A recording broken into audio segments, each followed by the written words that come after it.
Good morning, student. I am Avinash sir, standard 10th, subject Hindi, chapter first. प्रभु जी तुम चंदन हम पानी। यह lesson संत रैदास का लिखा हुआ है। ऐसे माना जाता है कि संत रैदास कबीर के समकालीन कवि माने जाते हैं। समकालीन अर्थात उसके बराबरी के कवि। परंतु संत रैदास जाति से वह छोटी जाति के होने के कारण अर्थात हरिजन समाज के हरिजन जाति के होने के कारण उन्होंने जो समस्याओं का सामना किया है वो शायद ही किसी संत ने किया होगा। ऐसे माना जाता है कि छोटी जाति के होने के कारण उनको शिक्षा प्राप्त करने के लिए जो समस्याएं झेलनी पड़ी, वास्तविक देखा जाए तो वह समस्या असहनीय थी। ऐसे बताया जाता है कि रैदास बाल्यकाल से ही बहुत कुशाग्र बुद्धि के व्यक्ति माने जाते थे, परंतु जिस संत के आश्रम में वह शिक्षा प्राप्त करने के लिए जाते थे तो उनको सर्वप्रथम जाति पूछी जाती थी, और जब वह अपने जाति के बारे में, अपने कास्ट के बारे में बताने की कोशिश करते थे तो वह एक हरिजन अर्थात उस समय की जो प्रथा थी, जाति प्रथा, वो छोटी जाति के होने के कारण बड़े से बड़े संत, बड़े से बड़े आश्रम में उनको शिक्षा प्राप्त करने का जो अवसर था वो उन्हें प्राप्त नहीं होता था। परंतु संत रैदास की वह जिज्ञासा इतनी तलब थी कि वह अपने जिज्ञासा से कभी विमोड़ हुए नहीं। ऐसे बताया जाता है कि संत रैदास को बाल्यकाल में रविदास के नाम से भी जाना जाता था। रवि अर्थात सूर्य। संत रैदास इतने तल्लक बुद्धि, इतने प्रखर बुद्धिमत्ता वाले थे कि उनके देह से सूर्य के समान आभा प्रकट होती थी। आभा अर्थात प्रकाश प्रकट होता था। इसके लिए उनको बाल्यकाल में रविदास के नाम से जाना जाता था। यह माना जाता है कि संत रैदास ने कभी किसी भी प्रकार की क्लास में या किसी भी प्रकार के कक्षा वर्ग में उन्होंने बैठकर पढ़ाई नहीं की। ऐसे बताया जाता है कि उनको जब शिक्षा प्राप्त करने का अवसर मिला था तो कुछ कवियों ने या कुछ साधु संतों ने उनको छोटी जाति के होने के कारण उनको फटकारा भी था। शिक्षा प्राप्त न करने के कारण उन्होंने अपना लगन, उन्होंने अपनी जिद कभी छोड़ी नहीं। उन्होंने स्वयं को अपना गुरु मानकर जो शिक्षा प्राप्त की और जो समाज में उसकी तरफ देखने का नजरिया था या देखने की दृष्टि थी, उस दृष्टि को उन्होंने बदलने की चेष्टा की। वास्तविक में ऐसे बताया जाता है कि उन्होंने कभी शिक्षा प्राप्त की ही नहीं, परंतु कबीरदास के एक संत ने उनको बताया कि यदि आप ईश्वर का दर्शनीय या ईश्वर गुण प्राप्त करना चाहते हैं या ईश्वर समान बनना चाहते हैं तो एक चित्त होकर अर्थात अपने मन को वशीभूत करके सारी की सारी शिक्षाएं आप बिना अध्ययन किए या बिना गुरु के आश्रय लिए आप प्राप्त कर सकते हो। और वही बात उनके दिल पर बहुत घाव कर गई। उस संत की सारी बातें उसके हृदय पर एक दर्पण के समान चमकने लगी। जिस प्रकार दर्पण में हम अपना चेहरा देखकर अपने चेहरे पर लगे हुए मलिन को साफ करते हैं, उसी प्रकार संत कबीर ने अपने अंदर आत्मा में झांक कर उन्होंने अपनी मलिनता को साफ करने की कोशिश की। उन्होंने ना तो कभी शिक्षा दीक्षा प्राप्त की, ना तो कभी उन्होंने पाठशाला में बैठकर पढ़ाई की, परंतु उन्होंने जो साहित्य लिखा, उन्होंने जो अध्ययन प्रणाली को एक विशेष धारा में ले जाने की कोशिश की, वह सराहनीय है। वह अनपढ़ होने के बावजूद, वह अज्ञानी होने के बावजूद उनकी आत्मबल की शक्ति इतनी प्रबल थी कि उन्होंने जो साहित्य लिखा, उस साहित्य के आधार पर बड़े बड़े संत, बड़े बड़े तपस्वी आज अध्ययन करते हैं और उस अध्ययन के माध्यम से जीवन जीने की कला अर्पण करते हैं। बहुत से बड़े बड़े ग्रंथों में बताया गया है कि मन मना भव, अर्थात अपने मन को हमने कंट्रोल कर लिया, अपने मन को हमने वशीभूत कर लिया तो हम बड़ी सी बड़ी समस्याओं का समाधान कर सकते हैं। और संत रविदास ने यही किया। संत रैदास कहते थे कि जीवन को जीना कोई साधारण बात नहीं है, जीवन को समझना कोई ऐसी असह्य घटना भी नहीं है कि जिसको हम जी लिया और मरते दम तक उसको छोड़ दिया।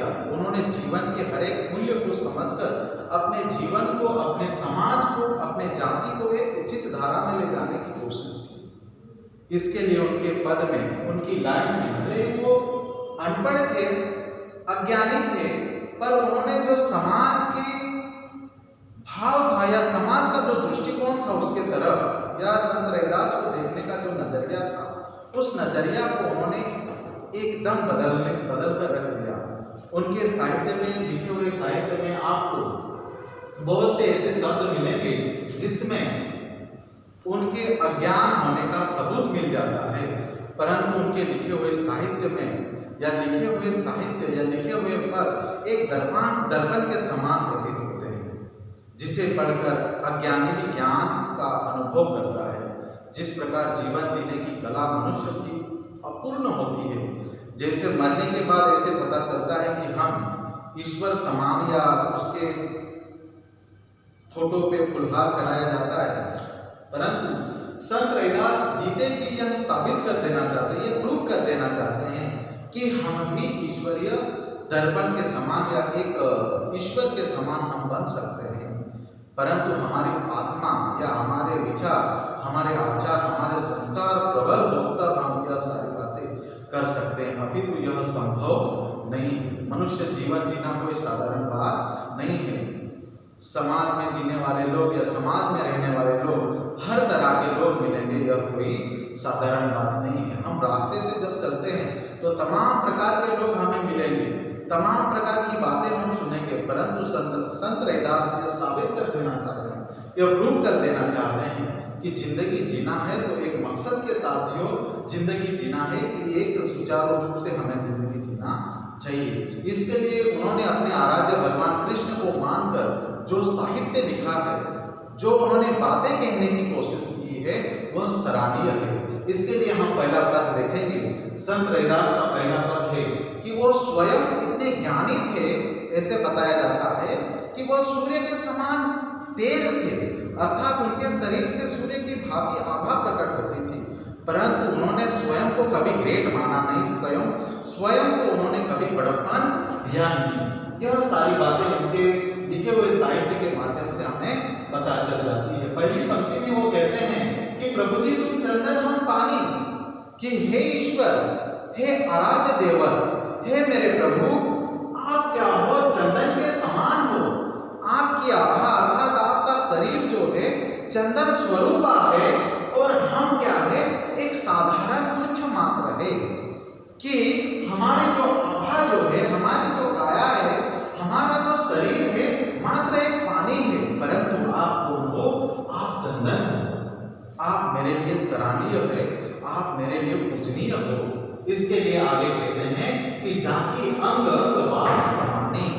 इस पंक्ति से यह स्पष्ट हो जाता है कि संत रैदास कोई साधारण व्यक्ति नहीं थे, वह अलौकिक एक ऐसे महान संत थे जो यह महान होने का प्रूफ यह बता देते हैं कि ईश्वर को वह सर्वोपरि रखते हैं, और ज्ञानी होने के बाद भी वो स्वयं को पानी कहते हैं। और पानी के साथ जब चंदन मिलाया जाता है, जिस प्रकार हम हल्दी और चूना मिला देते हैं, तो चूना क्या करता है, अपना अस्तित्व छोड़ देता है, हल्दी भी अपना पीलापन छोड़ देता है, और चूना और हल्दी जब मिलाया जाता है तो एक प्रकार का विशेष दूसरा ही रंग प्रकट होता है। अर्थात ईश्वर को प्राप्त करने की इच्छा मनुष्य की इतनी प्रबल बना देती है कि ईश्वर भी अपना सब कुछ छोड़कर उच्च कोटि के भक्त को अर्थात संत रैदास को मिलने के लिए दौड़े चले आते हैं। यह बात स्पष्ट रूप से साबित हो जाती है। आगे कहते हैं कि जाति अंग अंग वास समानी, अर्थात ईश्वरीय गुण सब में है ऐसा नहीं बताया जाता है। जो ईश्वर को प्राप्त करने की चेष्टा रखते हैं, अर्थात संत रैदास, कि उसके अंग से या उसके शरीर से सारे के सारे जो बातें हैं, सारी की सारी जो घटनाएं हैं, सारी की सारी जो विशेषताएं हैं, एक रूप में पिरोकर रख देने की बात कहते हैं। कि चंदन को मिला दो पानी में, तो वह पानी क्या करता है, चंदन को समा लेता है, और चंदन को विशेष दर्जा देकर वह क्या करता है, एक विशेष प्रकार का गंध प्रकट करता है। जिस प्रकार साधु संत यदि नहा धोकर अपने कपाल पर, अपने माथे पर चंदन लगा लेते हैं, तो वह कपाल क्या हो जाता है, गंधित हो जाता है, अर्थात सुगंधित हो जाता है और वह अपने मन को सदैव तरोताजा रखता है, परंतु कब तक? जब तक मन में अच्छे विचार हो तब तक। अर्थात इस पंक्ति से संत रैदास यही स्पष्ट कर देना चाहते हैं कि भले ही मनुष्य कितना भी श्रेष्ठ हो, भले मनुष्य कितना भी बलवान हो, कितना भी शक्तिशाली हो, परंतु वह स्वयं को अपने आराध्य के सामने यदि वो स्पष्ट रूप से रख दे और वो स्वयं को अपने आराध्य से कम छोटा मान ले, तो वह सर्वोपरि अर्थात वह ईश्वर समान लगने लगता है। यह दो पंक्ति में आगे कहना चाहते हैं। आगे ये कहते हैं कि प्रभु जी तुम घन बन हम मोरा, अर्थात ईश्वरीय रूप को दर्शन देते हुए वो कहते हैं कि हे ईश्वर तुम घन हो। घन अर्थात बादल हुआ, आप बादल के समान हो और आप ब्रह्मांड में मंडरा रहे हो, परंतु आपके मर्जी के बगैर एक पत्ता भी हिल नहीं सकता है। यदि आपको विशेष रूप से हवा नहीं मिलेगी, विशेष रूप से आपको प्रकृति साथ नहीं देगी, तो इस धरा को अर्थात धरती के ऊपर आप बूंद बनकर अर्थात बारिश बनकर कभी बरसोगे नहीं, परंतु यहाँ अंतिम शब्द वहां मोरा का शब्द आ रहा है। ईश्वर को वह घन मानते हैं तो वह स्वयं को क्या करता है? मोरा कहता है, अर्थात मोर कहता है। अर्थात इस बात से यह स्पष्ट हो जाता है कि ईश्वर को वह घन समझते हैं, ईश्वर को वह बादल समझते हैं, और जब बादल उमड़ आता है, बादल मंडराने लगते हैं, बादल मंडराने के बाद वर्षा की हल्की हल्की बूंदें बरसने लगती है, उस हल्की बूंदों को देखकर मोर क्या करता है? अपने पंख पसारकर, अपने पंख फैलाकर वो क्या करता है? चातक पक्षी की भांति वह ब्रह्मांड की ओर, आसमान की ओर वह ताकता है और एक बूंद वह अपने मुंह में लेने के लिए उतावला हो जाता है। उसी प्रकार वो कहते हैं कि प्रभु तुम क्या हो? घन हो बन हम मोरा, आप बादल बनो और उस बादल में से गिरने वाले पानी की पान करने के लिए अर्थात पीने के लिए हम क्या बनेंगे? मोरा बनेंगे, अर्थात मोर हम बनेंगे। आगे वाली पंक्ति में संत रैदास कहते हैं कि जैसे चितवत चंद चकोरा, मैंने शुरू में ही आपको चकोर नाम के पक्षी का उदाहरण दिया, उसी के दूसरे पंक्ति में यह स्पष्ट हो जाता है कि हे ईश्वर आप क्या हो? चितवत अर्थात मन को हरने वाले प्रभु हो, मन को हरने वाले ईश्वर हो। इसके लिए संत रैदास ये स्पष्ट कर देना चाहते हैं कि आप क्या करो? मेरी मन की पीड़ा को हरो, आप मेरे मन की वेदना को हरने की कोशिश करो, क्योंकि संत रैदास अज्ञानी थे और छोटी जाति के थे। इसके कारण वह सदैव ईश्वर को ही एक बड़प्पन दिया करते थे, ईश्वर को वह सर्वोपरि रखकर सारे के सारे काम किया करते थे। और इस लाइन में यह स्पष्ट हो जाता है कि हे ईश्वर मैं एक बहुत साधारण व्यक्ति हूँ, एक छोटा व्यक्ति हूँ, और मुझे क्या करो? आप अपना दास बना दो। भागवत गीता में बहुत से ऐसे बातें आपको समझने के लिए मिलेगी कि जब अर्जुन अपने गुरु द्रोणाचार्य के ऊपर बाण छोड़ने की कोशिश करता है और बाण जब छोड़ने के लिए उसके हाथ कब कपा जाते हैं, तब भगवान कृष्ण उसे संदेशा देते हैं कि हे अर्जुन, जिसके ऊपर आप बाण छोड़ने के लिए, अपना तीर छोड़ने के लिए आपके हाथ कपा रहे हैं, परंतु अगले अर्थात पिछले जन्म में शायद आपके गुरु आपके बहुत बड़े शत्रु रहे होंगे। इसके लिए आपको क्या करना है? अपने गुरु का आपको क्या करना पड़ेगा? वध करना पड़ेगा। भगवान कृष्ण लाख समझाने के बावजूद भी, अपना विराट रूप दर्शन कराने के बावजूद भी भगवान कृष्ण की बातें अर्जुन मानने के लिए तैयार नहीं होते। तब अपना चक्र वो धारण करते हैं और गुरु द्रोणाचार्य का सिर काट कर दिखाते हैं कि देखो मैंने तो उसके शरीर के ऊपर घाव पहुंचाया है, अभी तो उसकी आत्मा तो जीवित है। यह एग्जाम्पल के उदाहरण के तौर पर वो जैसे ही स्पष्ट रूप से बता देते हैं, तब अर्जुन की दृष्टि खुल जाती है, अर्जुन का हृदय गदगद हो जाता है। और उसी के भांति संत रैदास की यह बात स्पष्ट कर देना चाहते हैं कि हे ईश्वर आप पावनीय हो, आप दर्शनीय हो, आपका दर्शन देखने मात्र से ही मेरा जीवन क्या हो जाएगा? धन्य हो जाएगा। रामचरितमानस में तुलसीदास एक पद कहते हैं कि पतित तरी जाए तनक में जो प्रभु के नेक धरे, अर्थात ईश्वर ने जरा सा अवसर पाकर यदि दुराचारी व्यक्ति के तरफ अर्थात पापी व्यक्ति के तरफ उन्होंने देख लिया तो उसका जीवन क्या हो जाएगा, धन्य हो जाएगा। अर्थात पतित तरी जाए तनक में जो प्रभु के नेक धरे, अर्थात ईश्वर ने थोड़ा सा अवसर प्राप्त कर उनकी तरफ जरा देख लिया तो वह उसका जीवन क्या हो जाएगा, पावन हो जाएगा। और यह लाइन से, यह पद से यही स्पष्ट हो जाता है कि चितवत जंग चकोरा, जिस प्रकार चकोर नाम का एक पक्षी क्या करता है, भरी तालाब में वो बैठता है, भरी तालाब में वो रहता है, परंतु वो क्या करता है, आसमान की तरफ वो सदैव ताकता रहता है और आसमान से बरसने वाले पानी का वो क्या करता है, पान करता है और पीता है। इसी से यह स्पष्ट हो जाता है कि चकोर नाम का पक्षी भले ही तालाब में रहता हो परंतु वो आसमान का पानी पीना वो पसंद करता है। आगे प्रभु संत रैदास कहते हैं कि प्रभु जी तुम दीपक हम बाती, अर्थात दीपक का काम क्या है कि लोगों को प्रकाशित करना, लोगों को उजागर करना, कि लोगों को उजाले की ओर लेके जाना। अर्थात संस्कृत का एक पद आपको पता होगा कि तमसो मां ज्योतिर्गमय, अंधेरे में बसती हुई बस्ती को क्या करना है, उजाले की ओर लेके जाना। और वही बात यहाँ पर स्पष्ट रूप से यह समझ में आ जाती है कि प्रभु जी तुम क्या हो, दीपक के समान हो। और उस दीपक में जब तक तेल रहेगा तब तक बाती क्या करेगी, अपना काम करती रहेगी।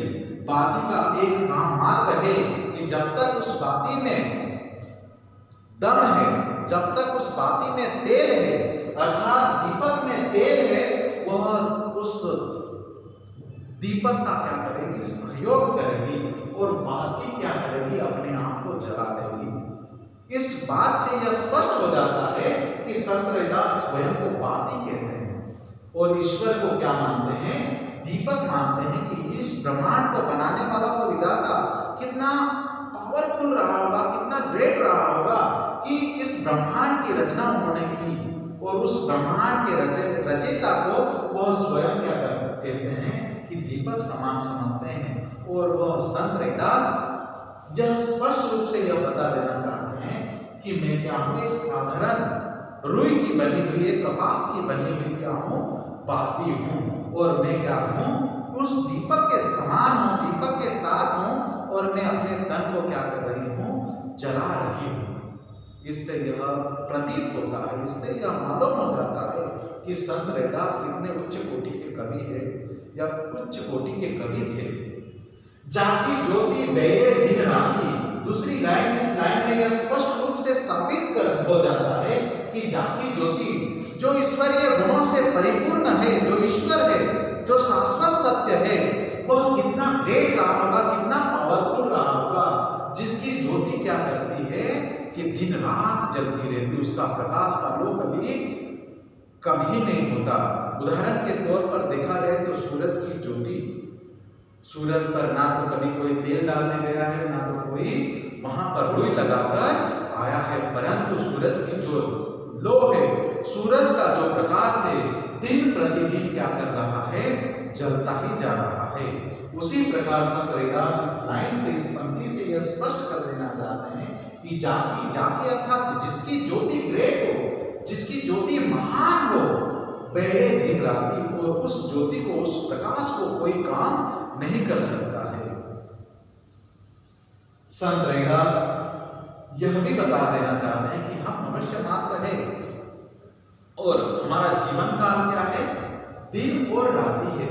जैसे दिन खत्म होता है, रात्रि आती है, रात्रि खत्म होती है, दिन आता है, और एक दिन हम मरण वेला में लपेटे जाते हैं और हम अपना अंत कर बैठते हैं। इस बात से यह प्रूव कर देना चाहते हैं, साबित कर देना चाहते हैं कि हमें क्या करना चाहिए, अपने आप को छोड़कर हमें ईश्वर के ध्यान में लग जाना चाहिए, ईश्वर की आराधना में लग जाना चाहिए। आगे कहते हैं कि प्रभु जी तुम मोती हम धागा, जिस प्रकार क्या करते हैं कि एक धागा क्या करता है, एक दूसरे मोती को जोड़कर एक अखंड माला बनाकर वह क्या करता है, अपने आप को एक सूत्र में बांध कर रखने की चेष्टा करता है। उसी प्रकार संत रैदास एक सुंदर सी बात यहाँ पर कहना चाहते हैं कि प्रभु जी तुम मोती हम धागा,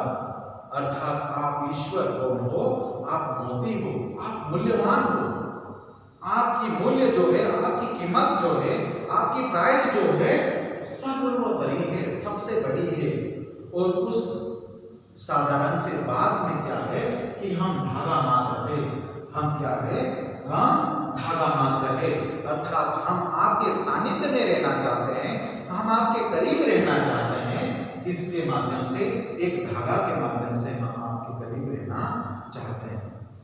हम बड़े अपने आप को धन्यवान समझते हैं, हम अपने आप को बड़े भाग्यशाली समझते हैं कि हे ईश्वर, आपने आपके चरणों की धूल समझकर आपने हमें अपने करीब आपने हमें रखा है। इसके लिए वो कहते हैं कि तुम मोती हो ईश्वर, आप बहुत ग्रेटफुल हो, आपके समान दूसरा कोई नहीं है, क्योंकि आपने चराचर विश्व व्यापा है, आप सर्वगुण संपन्न हो, आप 16 कलाएं परांगत हो। इसके लिए वो कहते हैं कि मैं अपने आप को बड़ा नसीब वाला समझता हूँ कि मैं आपके करीब कहाँ हूँ, आपके चरणों की धूल के समान हूँ, अर्थात बहुत करीब हूँ। आगे कवि कहते हैं वेदास कि जैसे सोना ही मिलत सुहागा, जिस प्रकार कोई मूल्यवान वस्तु हमें प्राप्त हो जाती है और उस मूल्यवान वस्तु को प्राप्त करने के बाद या मिल जाने के बाद हम भाव विभोर हो जाते हैं, प्रसन्न चित्त हो जाते हैं। जिस प्रकार हम अपने घर में अपने लिए स्वयं के लिए नया वस्त्र खरीदते हैं, नए कपड़े खरीदते हैं, उस कपड़े को जब तक हम नया होता है तब तक पहनने के लिए बड़े आतुरता से, बड़े अच्छे मन से उसको पहनते हैं, परंतु धीरे धीरे धीरे धीरे वह वस्त्र, वह कपड़ा जैसे ही पुराना होता जाता है तो उस वस्त्र की तरफ हमारी देखने की नजरिया ही बदल जाती है। दिन प्रतिदिन हम उस वस्त्र की तरफ, जैसे जिस दिन लाए थे उस दिन का नजरिया, और जब एक साल पूर्ण हो जाता है, एक साल पूरा हो जाता है, उस दिन का देखने का नजरिया क्या हो जाता है, बदल जाता है। परंतु संत रैदास यह कहना चाहते हैं कि एक बार यदि आपने ईश्वर का दर्शन कर लिया तो आपका जीवन क्या हो जाएगा, सुहागा हो जाएगा, प्रसन्न चित्त हो जाएगा। सदैव आपके मन में किसी चीज को, किसी वस्तु को प्राप्त करने की अभिलाषा नहीं रहेगी। जिस प्रकार सोना आभूषण पहनने के बाद हम अपने गले में जैसे ही आभूषण पहनते हैं और आभूषण पहनने के बाद हम अपने आप को, अपने इंद्रियों को वशीभूत नहीं कर पाते हैं, हम अपने मन को कहां कहां दौड़ाने लगते हैं। उसी प्रकार संत रैदास कहते हैं कि यदि सोना ही रूपी, अर्थात स्वर्ग के समान ईश्वर यदि मुझे प्राप्त हो जाएगा, ईश्वर यदि मुझे मिल जाएगा तो मेरा जीवन चरितार्थ हो जाएगा, पावन हो जाएगा, और मुझे क्या होगा कि ईश्वर का दर्शन करने के लिए मुझे कहीं भटकना नहीं पड़ेगा, और मुझे ईश्वर क्या हो जाएगा, सुहागा हो जाएगा, प्रसन्नचित्त हो जाएगा। प्रभु जी तुम स्वामी हम दासा, ईश्वर को वो स्वामी कहते हैं और वो स्वयं को सेवक कहते हैं, अर्थात दास कहते हैं। ऐसी भक्ति करे रैदासा। और इन पंक्ति के माध्यम से संत रैदास यह प्रूव कर देना चाहते हैं, साबित कर देना चाहते हैं कि ईश्वर स्वामी है और हम क्या है, एक साधारण मात्र है, हम दास मात्र है, हम सेवक मात्र है। और अंत में ये कहते हैं कि हम जो भक्ति कहते हैं, हम जो भक्ति के मार्ग आपको बताते हैं, ऐसी भक्ति यदि आप करोगे तो आप ईश्वरीय गुण प्राप्त करोगे, आप एक ईश्वर समान पूजनीय हो जाओगे। Thank you very much.